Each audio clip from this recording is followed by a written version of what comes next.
Sem Anca Knap-Potočnik in prihajam iz podjetja Lakmar d. o. o. V našem podjetju se ukvarjamo s kobiljim mlekom. Ja, prav ste slišali, s kobiljim mlekom. Kobilje mleko je na našem tržišču novost, vendar so njegovi zdravilni učinki poznani že tisočletja. Kitajci so ga označili za čudež medicine, Kleopatra se je kopala v njemu, Tolstoj pa je zapisal, kobilje mleko krepi telo in spodžiga duha. Kobilje mleko je po sestavi najbližje humanemu mleku in se uporablja za pomoč pri zdravljenju avtoimunih bolezni ali za krepitev imunskega sistema. Je snežno-bele barve, sladkega in vodenega okusa. Zaenkrat na tržišču ponujamo le zamrznjeno kobilje mleko, zraven pa smo dodali še kozmetične izdelke, saj ima kobilje mleko zelo pozitivne učinke tudi na kožo.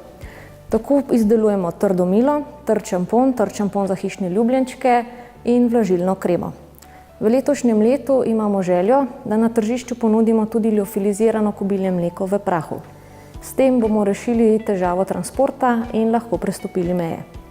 Glavna vizija našega podjetja je, da s kobiljim mlekom pomagamo čim večjim ljudem pri izboljšanju kakovosti življenja ter da dodamo vrednost slovenski konjereji in kmetijstvu nasploh.